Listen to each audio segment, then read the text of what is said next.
Muy buenas, estimados seguidores, ¿qué tal? Volvemos con el pana Emilio Acosta Ramos a hablar de un tema como son las universidades en la América virreinal, las universidades en Hispanoamérica, el mundo universitario hispano que cruzó del viejo mundo al nuevo mundo americano, que viene de una tradición eclesiástica y medieval. Yo sé que esto suena muy mal, pero es así, y que en América floreció pues, desde la Nueva España hasta los confines del Perú. Y Emilio, la verdad que es un tema que le apasiona, ¿verdad, pana?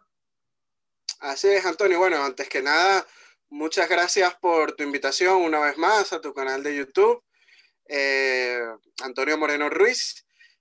Así es, hay gente que señala que la monarquía hispánica, pues lo que hizo fue sacar recursos de América y no dejó nada.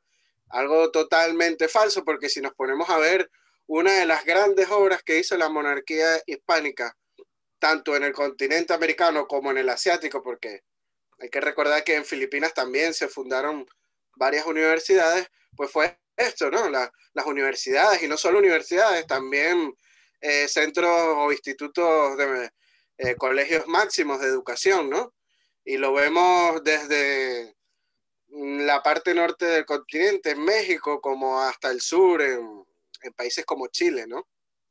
Sí, la verdad que sí. O sea, es algo que incluso tenemos una polémica porque Uh se -huh, disputa en la antigüedad si la universidad más antigua de nuestra América es Santo Domingo o es la San Marcos de Lima. O sea, a ese nivel llegamos. Fíjate que yo una vez escuché hace años en un programa de Onda Cero, La Rosa de los Vientos, uh -huh. donde uno de los tertulianos hablaba de que la colonización, vamos a utilizar esta palabra, él lo expresaba así, Sí, que después se nos molestan, pero estamos eso, hablando de poblamiento. eso, bueno, porque la colonización española en América fue una colonización culta porque muy pronto llevó tanto la universidad como la imprenta, o sea, y se impregnó. Fue que al final, si te fijas, algo muy parecido a lo que hizo Roma. Los romanos que llegan a la península muy pronto implantan sus propios colegios, sus propios maestros de latín, y finalmente lo que hacen es una prolongación, ¿no? Una prolongación adaptada al nuevo territorio, pues que es el modelo que sigue España, el modelo romano, la Roma de la Edad Moderna. ¿Tú qué tienes que decir respecto a esta polémica de Santo Domingo, la más antigua, es San Marcos de Lima? ¿Cómo es? ¿Cómo es la vaina?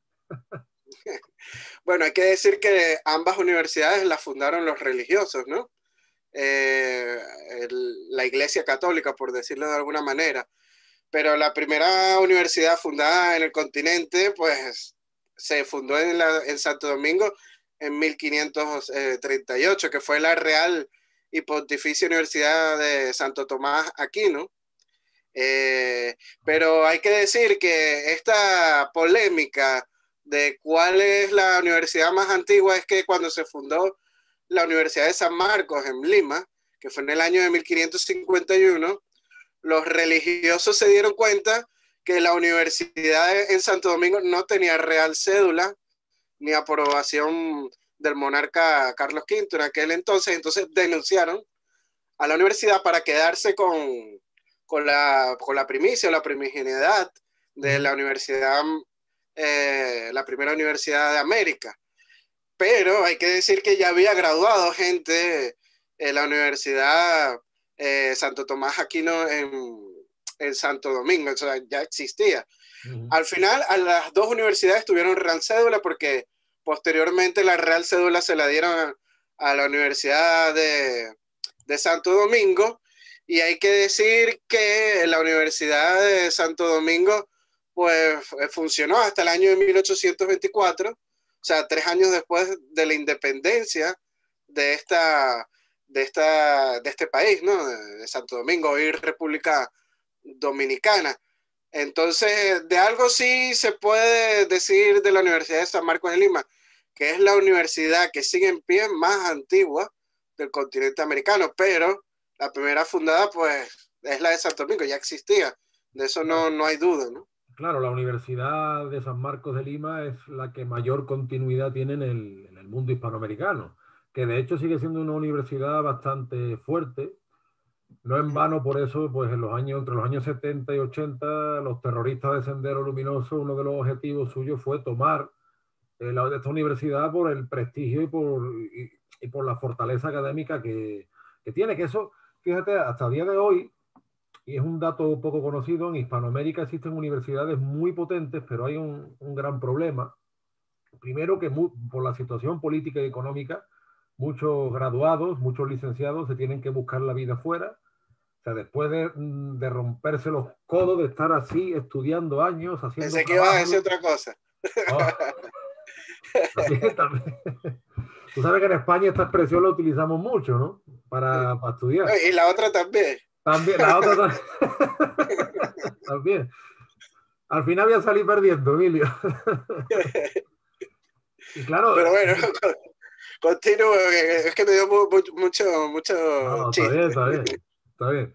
Que, bueno, que en nuestra América, y tú que has estudiado allí, te has formado allí, y yo Ujú, que he ejercido la enseñanza a nivel universitario allí, pues hay estudiantes y profesionales excelentes que muchas veces se tienen que formar la vida aquí. Y yo no sé si a ti te ujú, habrá pasado, pero me imagino que sí. A mí hay muchos hispanoamericanos que en España me han dicho que ven una degradación del mundo universitario terrible, cosa que es verdad. ujú. Yo todavía, yo soy del plan 99 y tuve excelentes profesores. Sin embargo, me voy a callar de lo que pienso de ciertos profesores jóvenes que hoy en día andan en la política. En fin, voy a correr un tupido velo sobre sobre ese asunto Sobre todo complutense. en ciencias políticas, ¿eh? Eso es. Pero la bajada esa de nivel que, mientras que en Hispanoamérica todavía hay universidades muy fuertes, se tienen que buscar la vida muchas veces fuera, incluso se tienen que venir acá para hacer un máster, una maestría, como se dice allí, ¿no?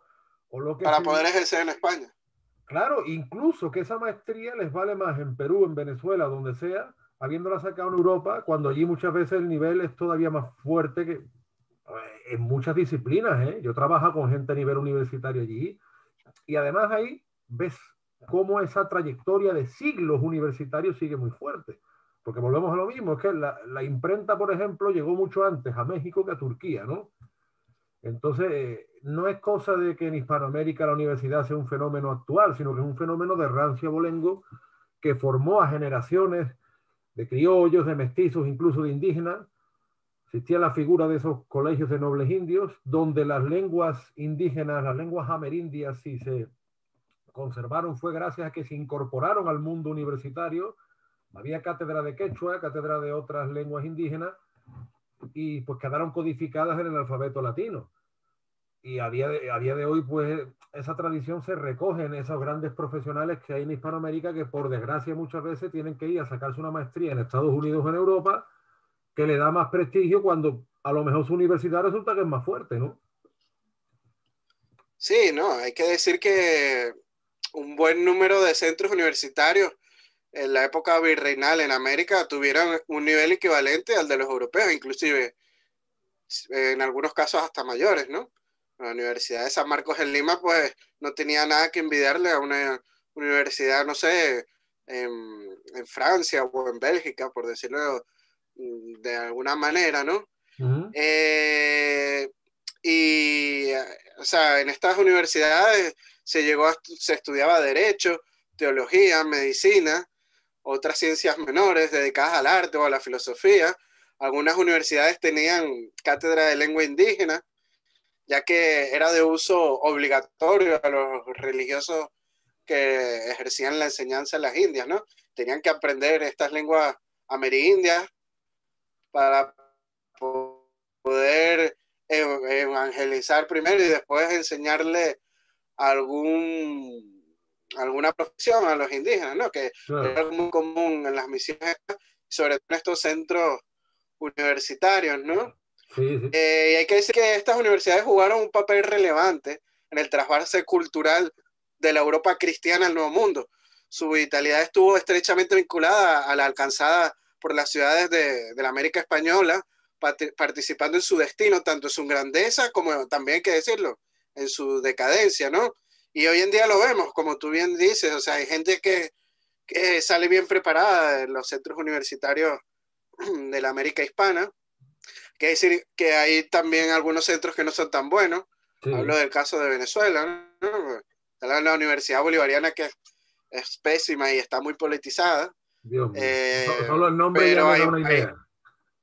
sí, pero hay otras universidades muy buenas, como la Universidad Simón Bolívar, la UCB, que la Universidad Central de Venezuela, muy pocos lo saben, fue fundada por los españoles, ¿no? En la época hispánica de Venezuela, ¿no? Sí, sí. Esta universidad se llamaba la Real y Pontificia Universidad de Caracas, ¿no? Eh, Fue fundada alrededor del año de 1721 por una real cédula de Felipe V, y por eso es su denominación de real, y es pontificia porque mediante bula apostólica del Papa Inocencio XIII se convierte en pontificia y pasa a ser oficialmente la Real y Pontificia Universidad de Caracas. Fue fundada por el obispo Juan José de Escalón y Calatayud. La inaugura solemnemente la sede primigenia de la Universidad Central de Venezuela, que es la Capilla de Santa Rosa de Lima. Hoy es el Palacio Municipal de Caracas, ¿no? Y hay que decir que en un principio se impartían clases de teología, medicina, filosofía y derecho, y era exclusivamente en idioma de latín.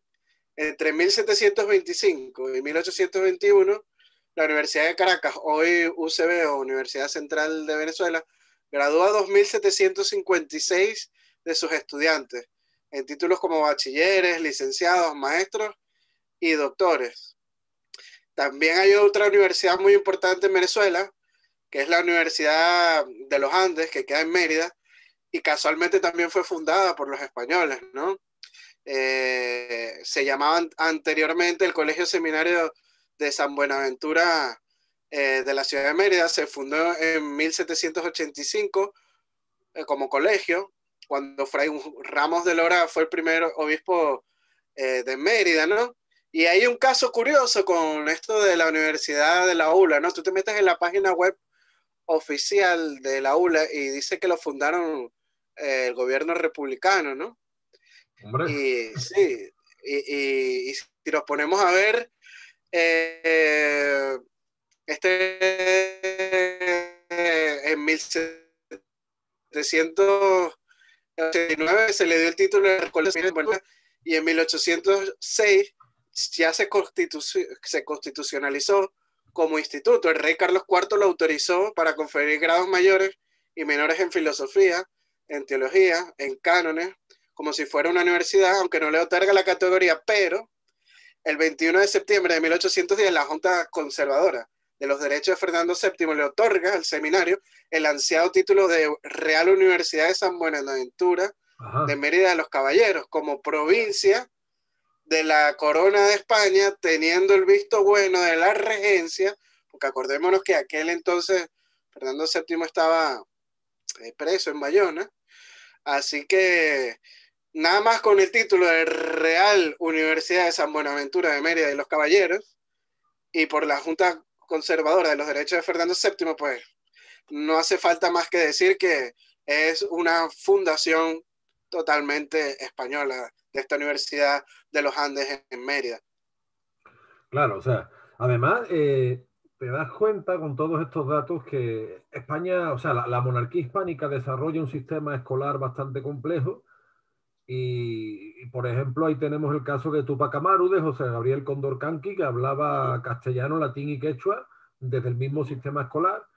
Cómo este sistema escolar, la nobleza indígena estaba integrada en él a tal punto de que eso se ve es muy visible en el Perú. En el Perú siempre existió siempre se ha dicho que el Perú siempre ha habido como grandes familias, ¿no? Los criollos, los mestizos, y siempre hubo grupos de poder indígenas ligados a sí mismos. La nobleza indígena. Claro, pero ligados a sí mismos al sistema escolar, que el sistema escolar es un sistema escolar bastante complejo. Y digo esto porque corren ahí leyendas, sobre todo que coinciden desde el fundamentalismo protestante hasta los neomarxistas, de decir que España, como tú apuntabas, ¿no? La leyenda negra de que España solo fue allí a saquear, de que no se preocupó por la educación, de que mantuvo la población en las tinieblas, todo lo contrario. Te das cuenta de que hay un sistema escolar bastante complejo que llega a bastantes estratos de la sociedad y con grandísimos esfuerzos por parte de la época. Y bueno, además, la ventaja que tenemos es que la monarquía hispánica es probablemente el único, entre comillas, imperio, porque si bien es verdad que los reyes nunca se titularon emperadores, sino reyes de India, pero bueno, vamos a utilizar las palabras, que se encargó de documentar cada cosa que hizo, cosa que no hay un precedente. O sea, tú eso no lo encuentras en los británicos, no lo encuentras ni siquiera en los franceses. O sea, la monarquía hispánica se tomó el trabajo de documentar cada paso que dio y naturalmente las universidades, por eso de hecho tenemos la polémica de cuál es más antigua, Santo Domingo o Lima, y tenemos que ir a la documentación porque hay una documentación abundante, como por ejemplo en el siglo XVIII nos damos cuenta del florecimiento de lo que es la Nueva Granada, y Bogotá en esa época se convierte en la llamada Atenas de Sudamérica, por la cantidad de gente universitaria, de sabios como Celestino Mutis, que por cierto el tesoro botánico de Celestino Mutis, Bolívar lo iba a vender a los británicos y lo rescató Boves, dato que hay que decir, Morillo, ¿no? lo rescató Morillo. Lo rescata Morillo, pero Boves es uno de los que lo custodia, por así decirlo. Pasa que ya sabemos de la temprana muerte de Boves, que en fin. Pero a eso voy, o sea, la Nueva Granada en el siglo XVIII atrae a un montón de naturalistas, de sabios, y Marcelino Menéndez Pelayo, entre los siglos XIX y XX, este gran historiador y polígrafo español, nos dice que Bogotá fue la Atenas de Sudamérica. Esto es algo que viene ya del siglo XVIII, o sea que tenemos ahí todo un sistema complejo que por desgracia es que no conocemos, que es el problema nuestro es la falta de conciencia por complejo y por desconocimiento, porque nos han hecho creer que somos oscuros, que somos ignorantes, ¿no? Todas estas cosas. No, y si te pones a ver los ingleses, su proceso de colonización, por lo menos en Norteamérica, las 13 colonias, ellos no fundaron ninguna universidad. Muchos hablan de Harvard, pero Harvard se fundó como un colegio y hasta después de la independencia de los Estados Unidos es que se convierte en una universidad y bueno, ya después Estados Unidos al convertirse en superpotencia, pues la Universidad de Harvard pues tiene una fama que ya todos conocemos, ¿no? A nivel mundial. Pero asegura Elvira Roca Barea, que es colaboradora del Consejo Superior de Investigaciones Científicas, lo siguiente. Voy a citar, porque es algo muy interesante que ella dice sobre este tema. Hay que sumar la totalidad de las universidades creadas por Bélgica, Inglaterra, Alemania, Francia e Italia en la expansión colonial de los siglos XIX y XX para acercarse a la cifra de las universidades hispanoamericanas durante la época imperial española. O sea, se tiene que esperar hasta ya casi el siglo XIX, incluso el XX, para poder asimilar el número de las universidades fundadas desde el siglo XVI al XIX por España, no solo en América, en todos los continentes donde hubo presencia hispánica, ¿no? Como ya hablamos anteriormente del caso de las Filipinas. Y hay que decir que se crearon entre 25 y 33 universidades, según acotemos la fecha, porque obviamente después de las independencias hispanoamericanas, pues se fundaron algunas universidades en Filipinas y en Cuba, que siguieron siendo territorios bajo la monarquía hispánica. Además de incontables escuelas, como hemos dicho al principio, como la de San Pedro Gante, que llegó a tener 1000 alumnos, y es 33 universidades para una población que no pasaba de los 15 millones de habitantes, da una proporción increíble, o sea, supera todo cálculo imaginable, ¿no, Antonio? Tú sabes que, ahora que tú has citado a María Elvira Roca Barea, que es una de nuestras historiadoras de cabecera, tú sabes que ella ha enseñado en Inglaterra y en Estados Unidos, y concretamente ha enseñado en Harvard, porque ella es su rama principal la filología, o sea que ella habla con mucho conocimiento de causa. Y fíjate que ella, por ese conocimiento que tiene del mundo universitario y de la historia de nuestro mundo universitario, ha logrado predecir cosas como, por ejemplo, que en Estados Unidos iba a haber un momento que iba a llegar una oleada hispanófoba. Eso lo lleva diciendo María Elvira Roca Barea años. Y esa oleada hispanófoba lo que pretende tapar es que las misiones extendidas por Norteamérica funcionaron también como colegios.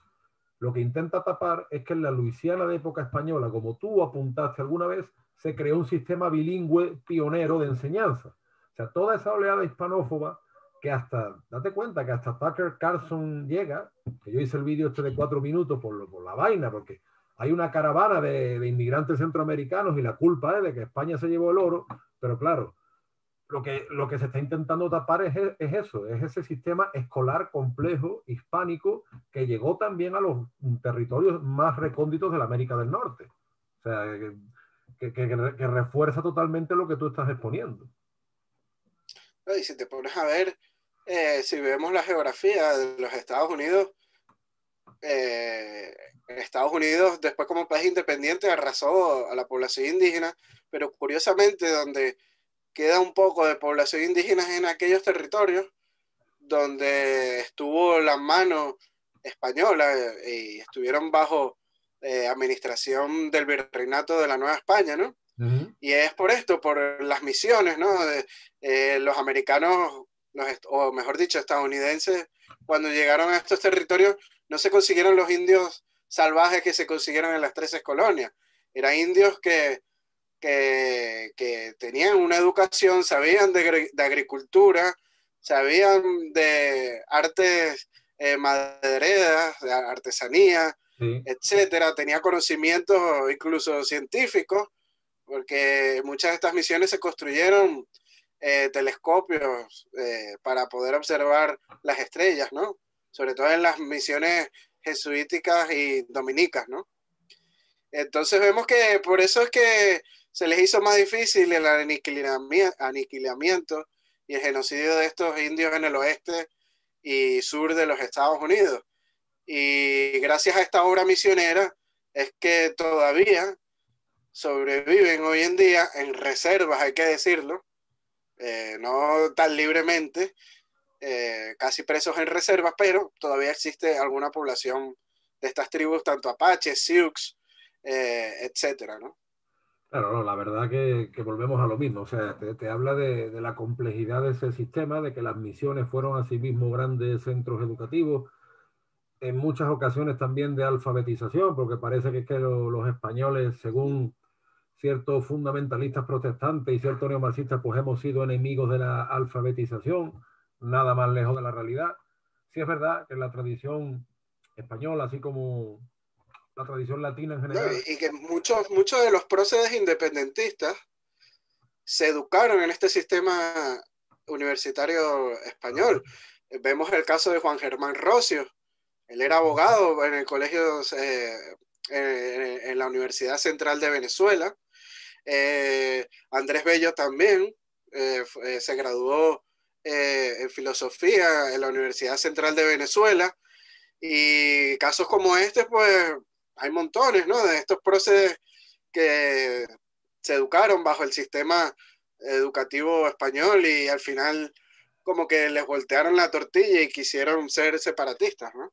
Y date cuenta que eso, bueno, lo que yo quería decir antes, aparte era que sí es verdad que hay un peso muy grande de la tradición oral frente a lo mejor a países centroeuropeos, pero que eso forma todo parte del orbe latino. Pero implementando lo que tú dices, volvemos al final a lo mismo, la época clave que va entre Carlos III y Carlos IV, el conde de Florida Blanca, que es yo sé que es un personaje que históricamente a ti te gusta mucho, todos esos ilustrados lo que pretendieron era acercar todavía más el mundo universitario indiano al ibérico y hacer una especie de estudios generales de gente que fuera de las familias criollas para estudiar a la península y viceversa. Y es curioso porque en una entrevista, Camilo José Cela, fíjate, ya en pleno siglo XX, el último Nobel de Literatura español, él defendía que había que hacer un intercambio con las universidades hispanoamericanas y lo que te está proponiendo es una especie de programa Erasmus hispanoamericano. Pues eso ya entre Carlos III y Carlos IV se vio. O sea, date cuenta lo adelantados que eran a su tiempo para estrechar más los lazos y fortalecer ese sistema educativo entre las partes de la monarquía hispánica y cómo precisamente en la época que se iba a dar el gran paso, además, hacia una especie de Commonwealth hispánica, pues todo se rompió, cambió el paradigma geopolítico, cambió el paradigma económico y todo se fue a eso, ¿no? Y hasta hoy.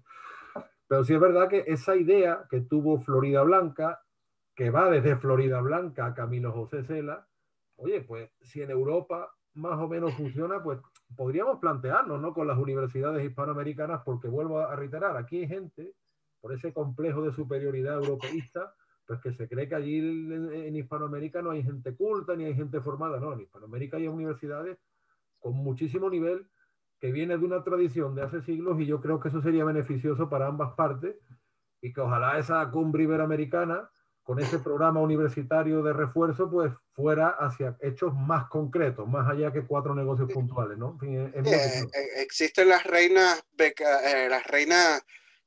la beca Reina Sofía, que es para becar a hispanoamericanos en estudiar en universidades españolas. Yo fui uno de los que se ganó una beca de esas, pero al final no vine a España a estudiar. Eso fue en el año 2003, si no me equivoco.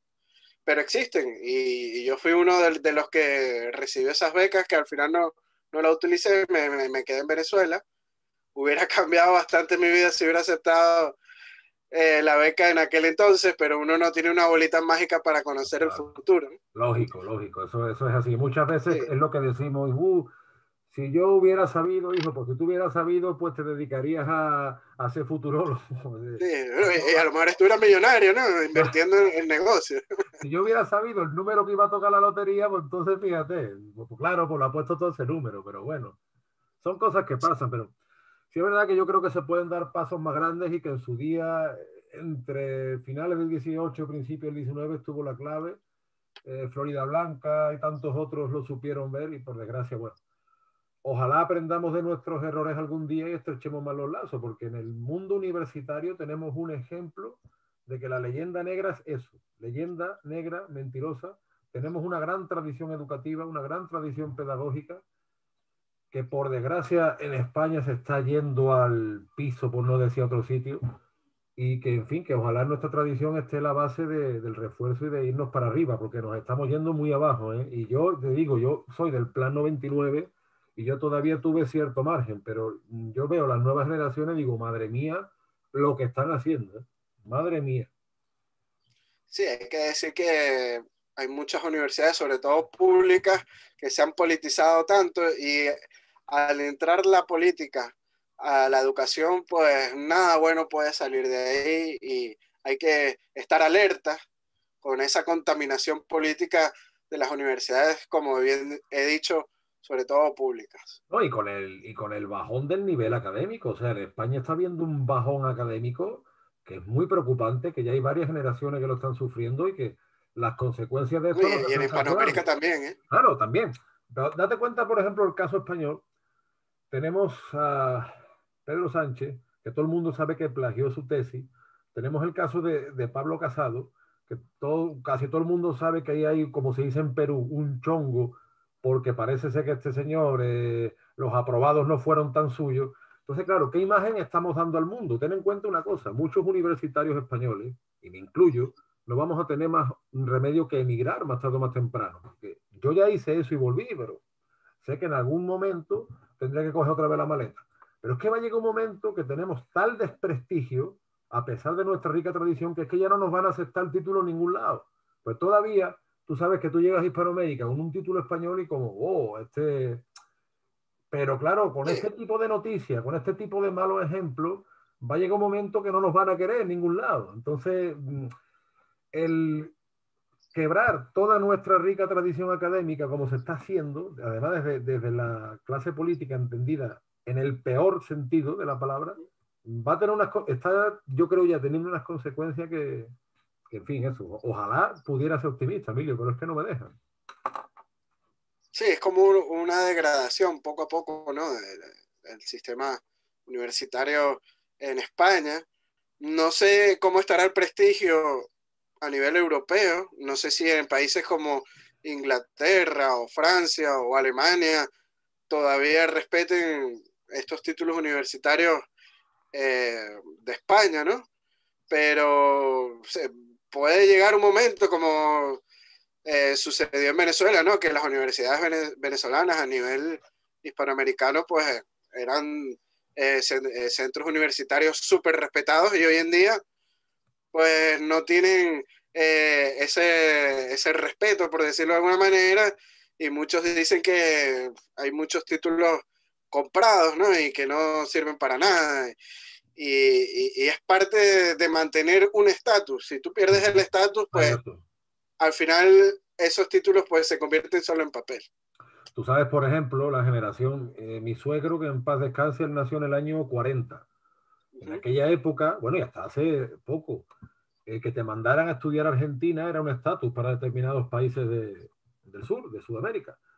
De hecho, en Venezuela igual, había muchos colombianos, peruanos, ecuatorianos que estudiaban en las universidades venezolanas. Venezuela, Argentina quería ir, fíjate, era un país el que se iba, aparte de trabajar, también a estudiar.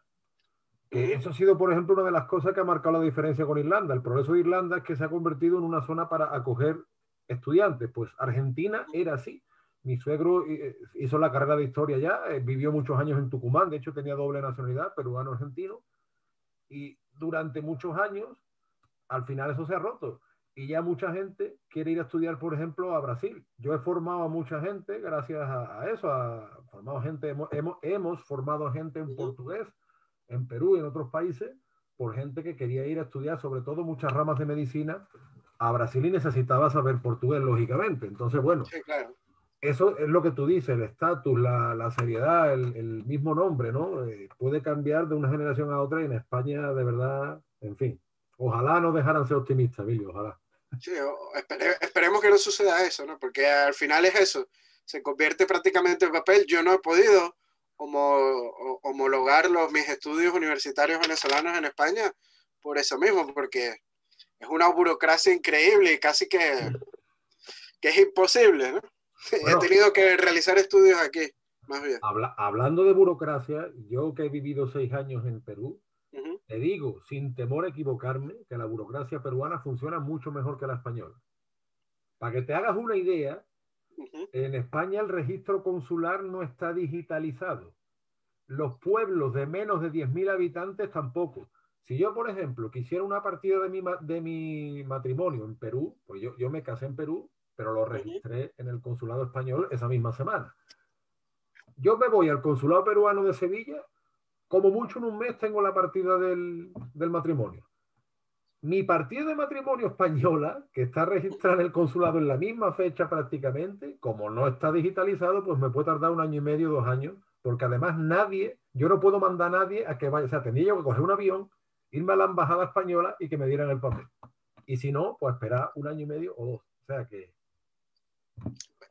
En la embajada venezolana te pasa eso, tienes que esperar 2 años.